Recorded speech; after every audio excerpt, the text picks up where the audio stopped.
दो व्यक्ति थे जिसमें से एक पर लक्ष्मी की कृपा थी और दूसरे पर सरस्वती की। अकारण ही उनमें विवाद छिड़ गया।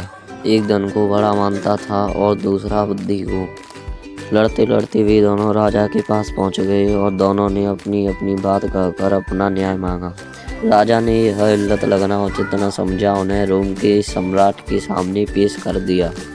उस खत के लिखे अनुसार सम्राट ने दोनों को फांसी की सजा दी। फांसी के स्थान पर ले जाते समय दोनों की आंखें खुल गईं।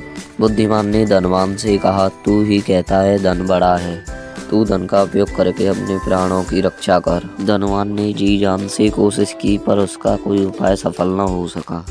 तब वह बोला, भाई मैं तो कुछ नहीं कर सका पर तू कुछ कर, मैं अपनी हार स्वीकार करता हूँ।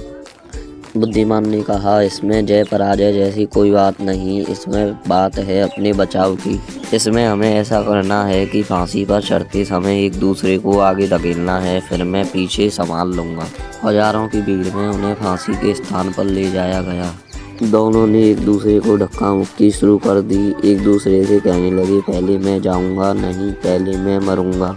देखने वाले आश्चर्य में पड़ गए। वे सोचने लगे कि इसकी वजह आखिर है क्या, दोनों मरने के लिए इतने तावले क्यों हैं।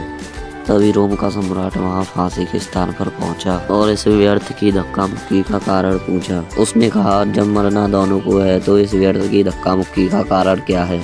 बुद्धिमान व्यक्ति बोला, हमारे बादशाह ने बहुत सोच समझ कर के हमें खत देकर यहाँ भेजा था और उसी खत को पढ़कर मैंने तुम्हें फांसी की सजा सुनाई है। इसमें नई बात क्या है? नई बात, इसमें बहुत रहस्य छिपा है। दरअसल हमारे बादशाह को देश के पंडितों ने यह बात बताई कि जहाँ मैं मरूंगा वहाँ भयंकर अकाल पड़ेगा और जहाँ मेरा दोस्त मरेगा वहाँ भयंकर रोग फैलेंगे। दोनों स्थितियों में लाखों लोग काल के गाल में समा जाएंगे। राजघराने में कोई दिया जलाने वाला नहीं बचेगा।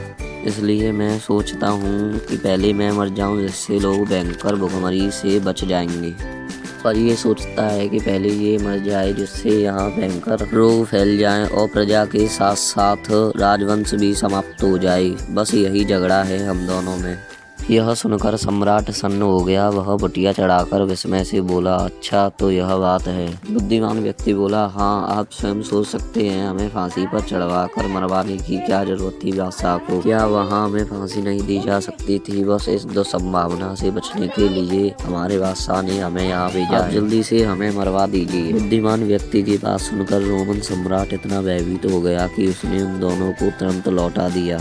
साथ में एक कठोर पत्र लिखवा दिया। जब वह पत्र बादशाह ने पढ़ा तो उसके हाथ के तोते उड़ गए। उसने उन दोनों की सजा माफ कर दी और सम्राट को माफी के लिए पत्र लिखा। इस प्रकार बुद्धिमान व्यक्ति के कारण दोनों का जीवन बच गया। तभी तो कहा गया है कि विद्वान सर्वत्र पूज्यते। धनवान व्यक्ति ने भी स्वीकार कर लिया कि धन से बड़ी बुद्धि होती है।